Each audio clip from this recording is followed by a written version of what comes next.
V for Vendetta by Alan Moore and David Lloyd.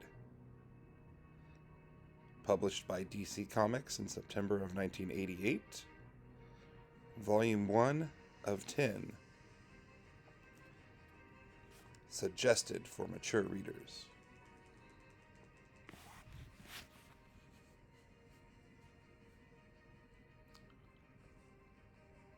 Color artist, David Lloyd, Siobhan Dodd.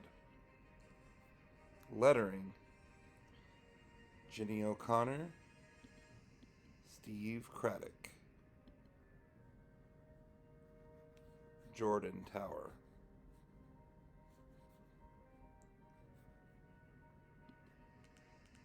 V for Vendetta. Good evening, London. It's 9 o'clock, and this is the Voice of Fate, broadcasting on 275 and 285 in the medium wave. It is the 5th of the 11th, 1997. The weather will be fine until 12:07 a.m., when a shower will commence, lasting until 1:30 a.m. The temperature will vary between 13 and 14 degrees centigrade throughout the night. The people of London are advised that the Brixton and Streatham areas are quarantine Z zones. As of today, it is suggested that these areas be avoided for reasons of health and safety. Productivity reports from Hertfordshire indicate a possible end to meat rationing starting from mid-February 1998. This good news follows similar announcements concerning the increased production of both eggs and potatoes. Police raided 17 homes in the Birmingham area early this morning, uncovering what is believed to be a major terrorist ring. 20 people, 8 of them women, are currently in detention awaiting trial. Queen Zara today appeared at the opening of a new waste reclamation plant in Plaistow. This was the Queen's first public appearance since her 16th birthday in June. The Queen was wearing a suit of peach silk created specially for the occasion by the Royal Courtier. In a speech today, Mr. Adrian Carrell, Party Minister for Industry, stated that Britain's industrial prospects are brighter than at any time since the last war. Mr. Carrell went on to say that it is the duty of every man in this country to seize the initiative and make Britain great again. And that is the face of London tonight.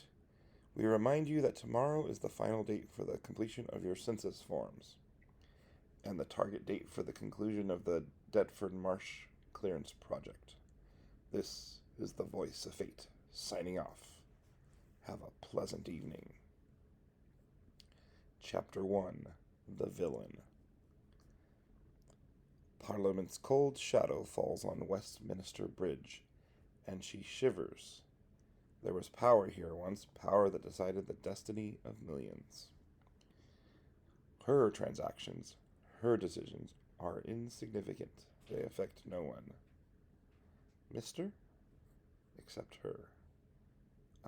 Would you like to, sleep with me or anything? I mean, for money? That's the clumsiest piece of propositioning I've ever heard. You've not been doing this very long, have you? Oh God, I must be really terrible. Yeah, you're right. It's my first night. You're my first customer. Customer, yeah. I've got a job in munitions, but the money is, it isn't enough. Look, mister, I really need that money. I'd be okay. I mean, I'm 16. I know what I'm doing. No, you don't know what you're doing. Because if you did, you wouldn't have picked a vice detail on stakeout. Oh, Christ. You're a fingerman. That's right, and these are my colleagues. You know the laws on prostitution. That's a Class H offense. That means we get to decide what happens to you. That's our prerogative. Oh no, look, please, mister. It is my first time. I'll do anything you want. Please don't kill me. You've got it wrong, miss. You'll do anything we want, and then we'll kill you. That's our prerogative.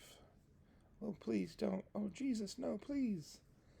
The multiplying villainesses of natures do swarm upon him. Who the hell?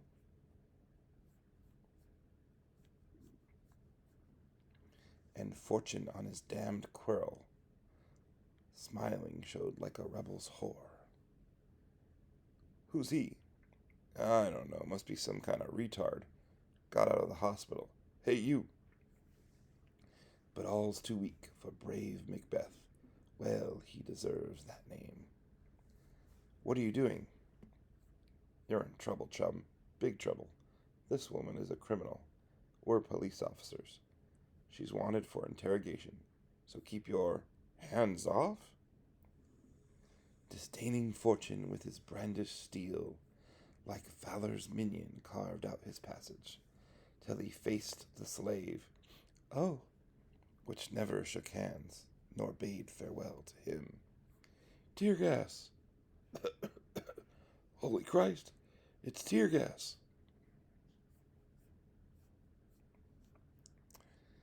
I got his hand. What shall I do with this? Oh, Jesus. What the hell happened? He just came out of nowhere. What the hell happened? Frank's dead. They're all dead. Oh, Christ. What are we going to do? Find him. We've got to find him, or the head will have our guts. How did he do it? I've never seen anybody move so fast. He killed Frank. That bastard. We've got to find him. You rescued me, like in a story. I don't believe it. Who are you? Me? I'm the king of the 20th century. I'm the boogeyman, the villain, the black sheep of the family. Yeah, but what were you doing around here?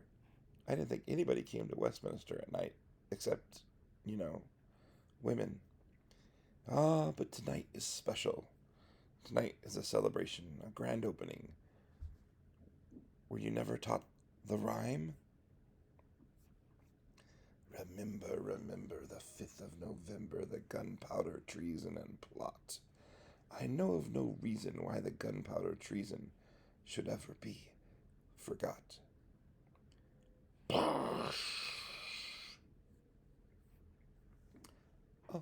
Oh, the Houses of Parliament. They've been... Did you do that? I did that. But that's against the law. They'll kill you. Did you really do that? I really did that. Now hush. There's more. The rumble of the explosion has not yet died away, as from far below comes the rattles of smaller reports.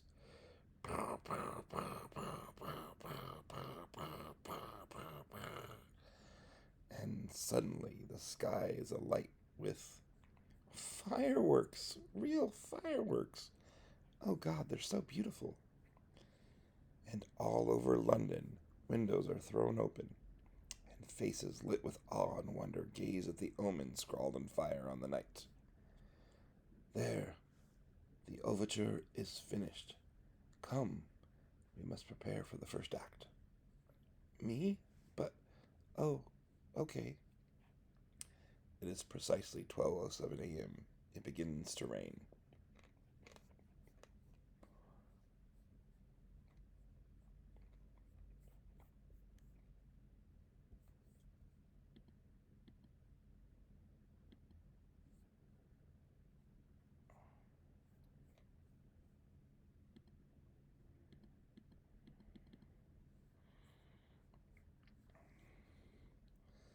November the 6th, 1997. It is 6:30 in the morning. I will hear your reports now, gentlemen. Mr. Hare will speak for the eye. We have just under 3 minutes of usable footage. Leader, the large majority of our recorders were damaged in the explosion. To my left is an enlargement of the suspect's face. I'm afraid the mask makes retinal identification impossible. Close up, if you please, Mr. Hayer. Ah, thank you, Mr. Hayer. Mr. Etheridge will now speak for the ears. Uh, Phone surveillance indicates that a large proportion of the, people are talking about the, explosion that's inside London. All suspect or significant transcripts are being forwarded to Mr. Almond at the Finger. Mr. Almond is with me at present. I shall inform him, Mr. Finch. Will speak for the nose. We found the device probably used to launch the fireworks, and some spent casings individually weighted flares, at a guess. Despite its sophistication, I should say that the device was almost certainly homemade, and thus untraceable. Sorry, leader, nothing else yet. Thank you, Mr. Finch. The three of you will inform me of any further developments, and await my directives. England prevails, gentlemen. Well, we have heard from the rest of the head. That leaves you, Mr. Almond. 3 fingermen were killed last night by one solitary lunatic. It is also highly probable that the same person had earlier planted an explosive device of startling capability within the House of Parliament. Leader, You will be silent, Mr. Almond. Your incompetence has cost us our oldest symbol of authority and a jarring propaganda defeat. Do you understand what happened last night? Someone did the unthinkable. Someone hurt us. And you allowed them to do it. I want this creature and his associates found, Mr. Almond. I want his head. Or by God, I'll have yours instead. You will consult Mr. Dascombe at Jordan Tower before making any official pronouncements. That will be all, Mr. Almond. England prevails. England prevails, leader. Jordan Tower, 7 o'clock. Of course you did, Lewis. We all got up early this morning, didn't we? Now, if we can just run through once more before we put it in the can, then... excuse me for a moment, Lewis. Derek, we don't see you down here in the mouth very often. Oh, down in the mouth. Could have made a joke out of that one, couldn't I? You have done, Dascombe, several times. What's fate putting out on the Parliament bombing? Well, fate wants us to say it was a scheduled demolition, undertaken at night to avoid traffic congestion. It's going out on the 8 o'clock broadcast. I was just running through it with Lewis when you came in. Lewis? Lewis Prothero. He does the voice of fate. Good morning, London. This is the Voice of Fate, broadcasting on 275 and 285 meters in the medium wave. Chapter 2, The Voice. What are you saying about the fireworks? Fate doesn't think we should mention the fireworks. If anyone asks later, we'll say it was a freak effect of the blast. Listen to Lewis. Isn't he marvelous? If Fate really had a voice, it would sound just like that. If only people knew what a good job he's doing. Don't be stupid, Dascombe. The whole idea is that people think it's Fate. Talking, it makes Fate appear more human, gives people confidence. He collects dolls, you know. Wouldn't think it, would you? Big man like that collecting dolls. He's, sensitive. You see, you can tell by his voice. Yes, a lot of you media people are sensitive, aren't you? I don't know why the leader tolerates you. My dear Derek, the leader is the most sensitive of us all. In fact, when you'd finish explaining how a lone lunatic could kill 3 fingermen and blow up Parliament, I should imagine he was very sensitive. You're a degenerate, Dascombe. You're bitter almond. Bitter almond? Oh, dear me.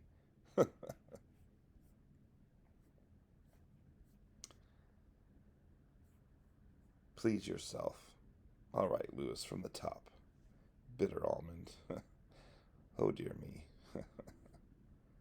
The Shadow Gallery. Look, I don't want to sound ungrateful. I mean, after you rescued me. But I don't understand any of this.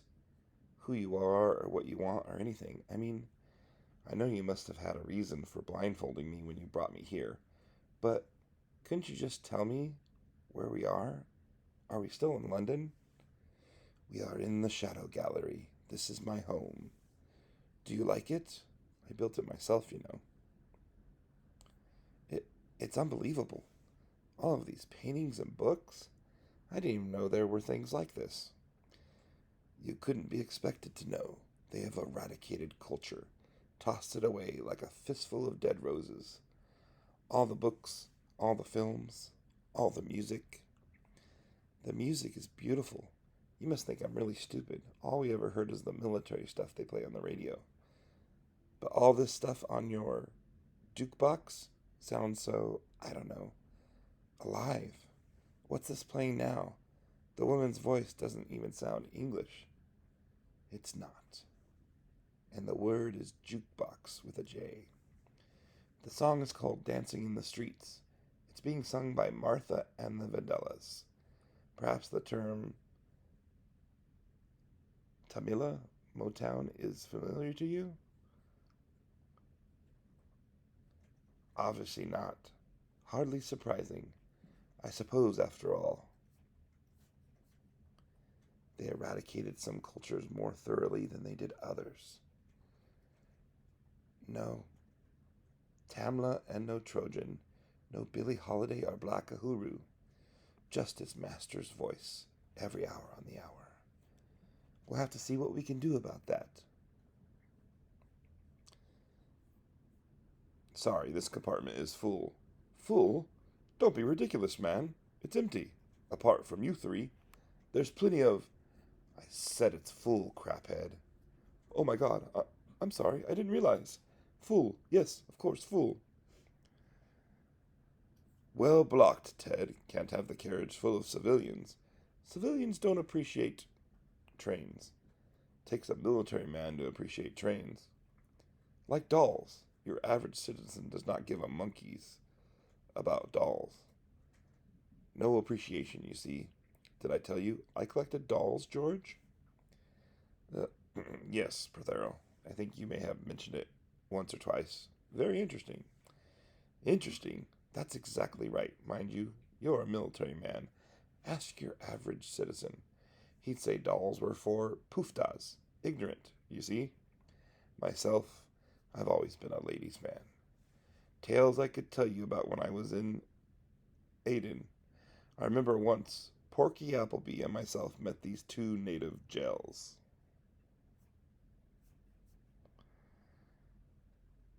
Jesus Christ, what the hell's that? What was what? Just before we went into the tunnel. I thought I saw something up on the bridge. I don't know. It could have been rags, caught on a fence or something, I suppose. So anyway, we both had a few taxures by the time, and Porky says to one of these local bents, the eldest gel, I think it was, we says, "Excuse me, Mr. Prothero. Ted, did you just hear something? A bang on the roof of the train."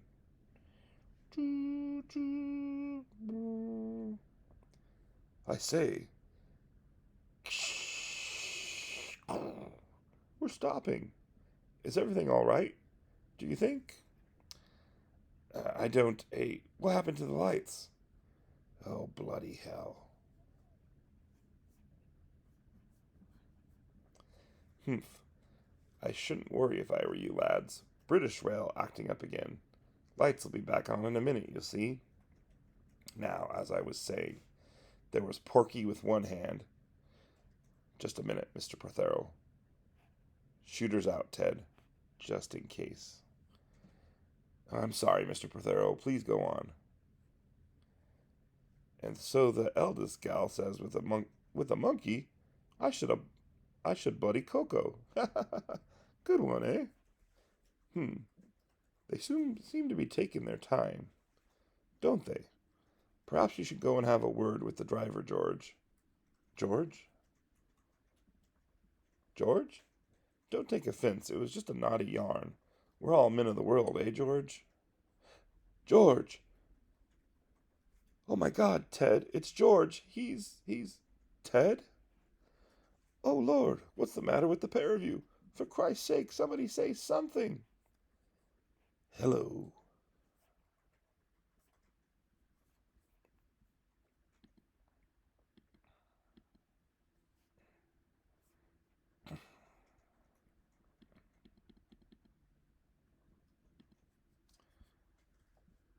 November 6th, 1997. So let's just hear it once more in your own words. The train entered the tunnel, and then what? What? What? Well, I mean, it's difficult to say. It all happened so quick, didn't it?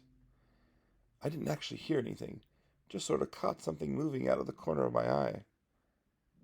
And by then, it was all over. Wasn't it? Could you give us a description of your attacker? Height, dress, anything like that? Well, it was just sort of black. Know what I mean? Just a big black shape coming in at me from the side window of the cab. And it had a face, only not a proper face, see? And it was smiling. I see. And then what happened? Did it hit you? Strike you in any way? No, I mean that was funny bit. That was the funny bit. It just sort of touched me up here on my neck. I felt this, it was like an electric shock, sort of. And then I just passed out. And came to an hour later when the security force arrived on the scene. I see. Well, I think that's about it. Mr. Bishop, the officer will take your address in case we need to contact you. Thank you for your trouble. Well, Mr. Finch, what do you think? Is it the same bloke who did the Parliament bombing or what?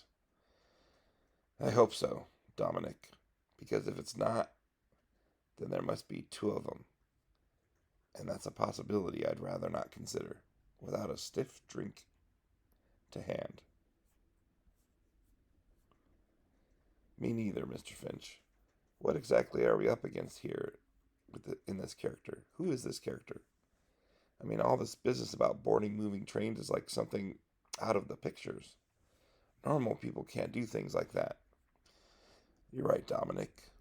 Or knock out a 13th stone train driver by touching him lightly in the neck. Normal people can't do things like that. In fact, I don't think it's going too far to say that most normal people here never even considered blowing up the Houses of Parliament. So what we're up against is someone who isn't normal people, either physically or mentally. It's the mentally bit that bothers me. Because if I'm going to crack this case, and I am, I'm going to have to get right inside his head. To think the way he thinks. And that scares me. Here we are. Anything been touched in here? No, sir. Everything's as we found it when we got the train out of the tunnel. Chapter 3, Victims. I'll need some photographs of this chest wound. It wasn't a knife or bullet that did this. In fact, I've got a nasty suspicion that whoever did it with their fingers. What do you think of this, Mr. Finch? Damned if I know. Get a photograph of it, and let me have some paint scrapings for analysis. Perhaps the forensic people back at the nose will be able to tell us something. Although, frankly, I doubt it. Other than that, just the usual stuff. Dust the carriage for dabs, get a pathology report on the bodies. Fate will want a copy, remember. Hello, what's this? A rose. A Violent Carson rose. Funny. I thought they'd been extinct since the war. Our friend in the mask has got quite a thing about the letter V. Wouldn't you say? And unless we find a body in the next couple hours, it looks like he's got Louis Prothero as well. Blowing up the House of Parliament, kidnapping our top broadcaster. Do you think he's trying to tell us something? I don't know, sir. Jesus Christ, what he'd done to those men. I've seen worse, Dominic, physically speaking. Like I say, it's the mental side that bothers me, his attitude to killing. Think about it. He killed them ruthlessly, efficiently, and with a minimum of fuss. Whatever their faults, those were two human beings, and he slaughtered them like cattle.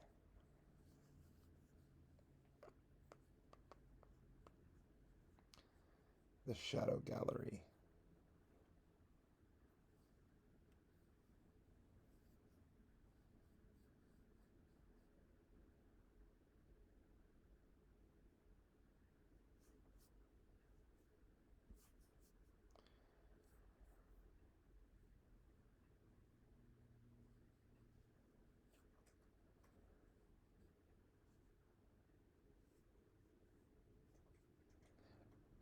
Oh, I'm sorry, you startled me. I didn't hear you come in. Nobody ever does. You've been crying. Yes, don't take any notice of me. I'm a baby. I. It was when you went out earlier on and didn't say where you were going. I thought. I didn't think, that is. I mean, I was scared you wouldn't come back. I know I'm stupid, but my life's suddenly become very strange. I don't know what's happening anymore. Last night, those men, they were going to. They said they'd kill me, and you'd rescued me. You rescued me and brought me to this fantastic place. And it's so beautiful, and it makes me feel so safe. And and I don't even know what your name is. I don't have a name. You can call me V. What shall I call you? My name is Evie. Evie Hammond. I'm nobody special, not like you. Everybody is special. Everybody is a hero, a lover, a fool, a villain. Everybody. Everybody has their story to tell. Even Evie Hammond. I should very much like to hear Evie Hammond's story. But there's nothing to tell. I'm only 16. I haven't done anything. 16. Then you were born in 1981. Yes, in September. We used to live on Shooter's Hill in South London. It was nice there. I've got a photograph if you want to see. Just me and my mom and dad. I didn't have any brothers and sisters. Dad said he couldn't afford any more kids. That was during the recession of the 80s. Yeah, I don't remember much about that. I know Dad said things didn't get much better when Labor got into power. He said that the only election promise that they kept was getting rid of the American missiles. They were stationed over here. And the war, Evie, do you remember the war? Of course I do. I was only 7, but I remember when the news came over the radio. Dad kept telling Mum not to worry. He was scared to death. It was about Poland and the Russians, wasn't it? And President Kennedy said he'd use the bomb if they don't get out. That's what Dad told me. It was horrible. Nobody knew if Britain would have got bombed or not. I remember Mom said, Africa's not there anymore. That's all she said. I thought about all the lions and elephants being dead. It made me cry. I was only 7. But Britain didn't get bombed. Not that it made much difference. All the bombs and things had done something to the weather. Something bad. I remember one day Dad called Mum and me into the back bedroom. He said he wanted to show us something. We could see right across London from the bedroom window. It was nearly all underwater. The Thames barrier had burst. The sky was all yellow and black. I've never seen a sky like it. Dad said London was finished. He wanted to take Mom and me to the country. Mum wouldn't go. Just as well, I suppose. It turned out the countryside was worse than the towns. The weather had destroyed all the crops, see? And there was no food coming from Europe, because Europe had gone like Africa. I didn't like to think about the next 4 years. We'd got together with some neighbors in a protection committee. It didn't help much.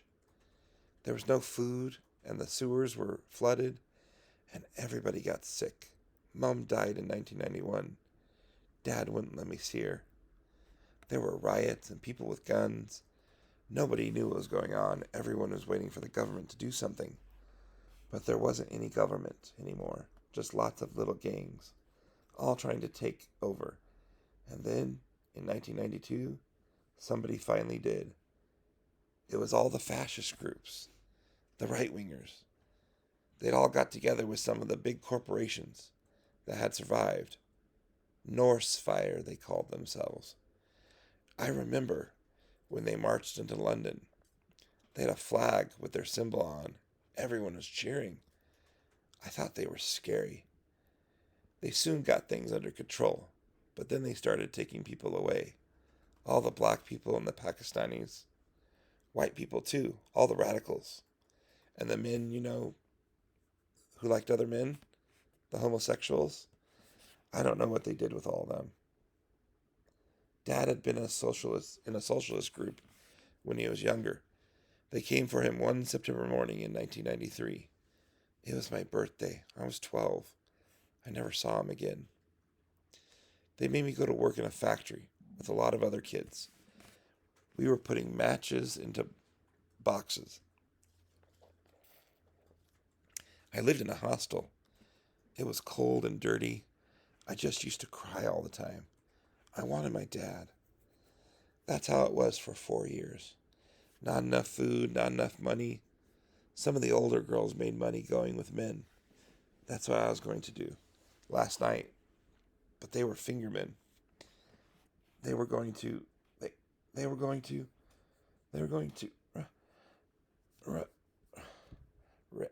hush, child, hush. It's over now. You're safe. The past can't hurt you anymore. Not unless you let it. They made you into a victim, Evie. They made you into a statistic. But that's not the real you. That's not who you are inside.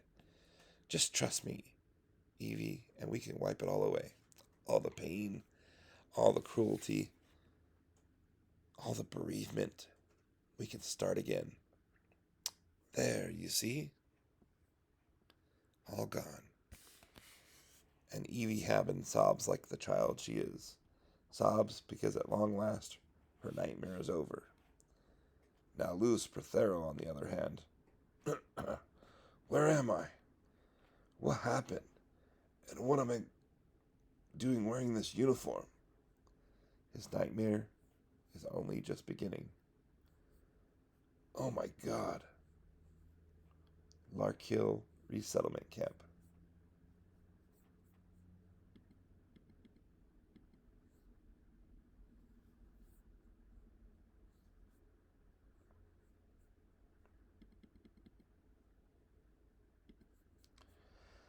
November the 7th, 1997.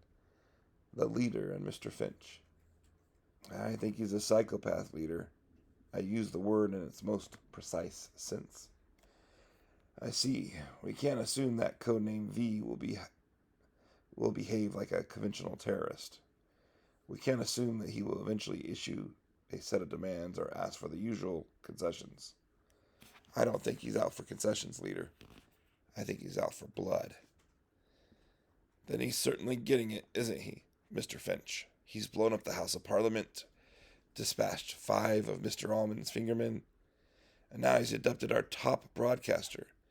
If Prothero is unable to make his Voice of Fate broadcast as scheduled, our credibility will suffer. 2 days, Mr. Finch, that's all it's taken him. Couldn't Mr. Dascom arrange a stand-in for Prothero, Leader? Oh, yes, but the problem is that Mr. Dascom is too good at his work. The people actually believe that the voice of Louis Prothero is that of the Fate computer. Britain's belief in the integrity of Fate is the cornerstone of our new order. Any chance in the voice, and it just won't be the same. Any change in the voice, and it just won't be the same. I see. From a propaganda angle, we've been put in a bit of a spot, haven't we? Although personally, I don't go much for this New Order business. It's just my job to help Britain out of this mess. You already know that, leader. Indeed I do, Mr. Finch. You have expressed such sentiments before. That you are still alive is a mark of my respect for you and your craft. Leave me now. There are many problems to consider. I wish to speak with fate. England prevails, Mr. Finch. England prevails, leader. The Shadow Gallery, Evie Hammond. V? Oh, nothing. I was just trying to get used to saying it out loud. V. That's a funny thing to call yourself. I'm a funny person, Evie. You'll find that out when you've known me longer. A very funny person indeed. You're a kind person, listening to me telling you my sob story, all about the war and Mom and Dad, all about my stupid life. What are you going to do, V? The world is so big and horrible, and there's just you and me, I suppose. You and me, Evie, you and me against the world. Ha! Melodrama, Evie. Isn't it strange how life turns into melodrama? That's very important to you, isn't it? All that theatrical stuff. It's everything, Evie. The perfect entrance, the grand illusion. It's everything. And I'm going to bring down the house. They've forgotten the drama of it all. You see, they've abandoned their scripts. When the world withered in the glare of the nuclear footlights, I'm going to remind them about melodrama, about the tuppenny rush and the penny dreadful. You see, Evie, all the world's a stage, and everything else is vaudeville. The Shadow Gallery, Louis Prothero. Hello, I say. Is there anybody there? Chapter 4, Vaudeville. I suppose you think all this is bloody funny. All this resettlement camp malarkey. All this putting me in uniform. Well, all I can say is that you've got a damn queer sense of humor. Damn queer. You've got the wrong man, chummy. The resettlement camps means bugger all to me. Bugger all. You've got the wrong man. Oh, God, is there anybody there? Good morning, campers. Uniform all brushed, pressed, and ready for duty, I see. Good man, Commander Prothero. Good man. Let's get to work, shall we? These concentration camps. Sorry, these resettlement camps don't run themselves, do they?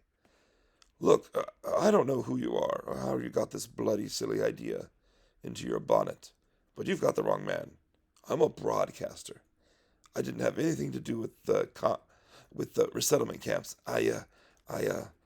Lark Hill, 1993. I was there, Commander Prothero. You were oh, God. Look smart, Commander. We've got to make the tour of inspection. Now you remember the way you used to make it every evening back in the good old days. Oh, God. All coming back to you, eh? The main body of the prisoners would be gathered in the yard, awaiting your inspection. You simply had to walk from your office down past the Nissan huts, turn the corner, and there they were.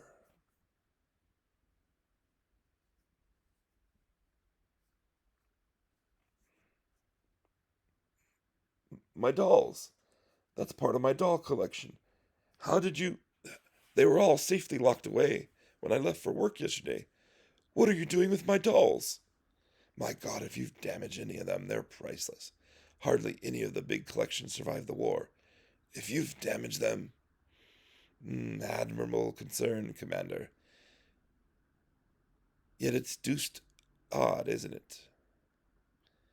It's how you can show so much concern for porcelain and plastic, and show so little for flesh and blood. Do you remember, Commander? Do you remember when it was people gathered in this sordid little enclosure? People half dead, with starvation, and dysentery. Look, as well as I do, we had to do what we did. All the darkies, the Nancy boys, and the beatniks. It was us or them. Us or them. Don't you understand? Perfectly. Come along, Commander. Your tour isn't over yet. There are still the special prisoners to see. The ones in the medical compound. Just along here. This is where you kept the ones who'd taken part in your scientist experiments, I believe they used to call them. You had to walk past the row of doors every night. Room 1, Room 2, Room 3, Room 4,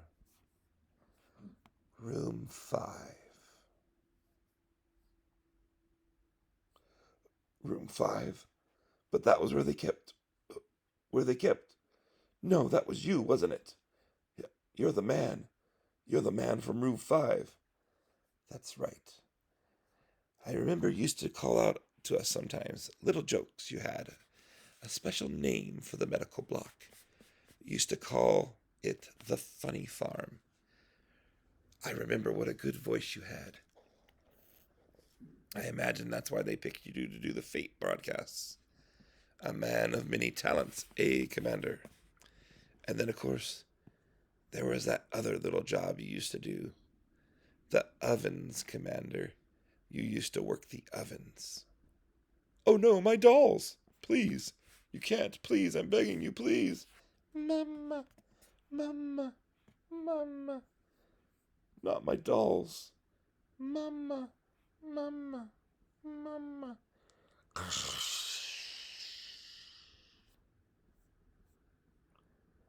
Mama. No. New Scotland Yard, later. Hello, Sarge. It's never the end of my shift already. Is it? I was just...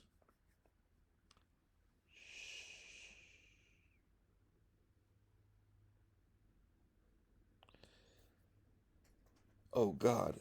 But who? Who? Hello, Sergeant. Yes, this is Goddard. At the front.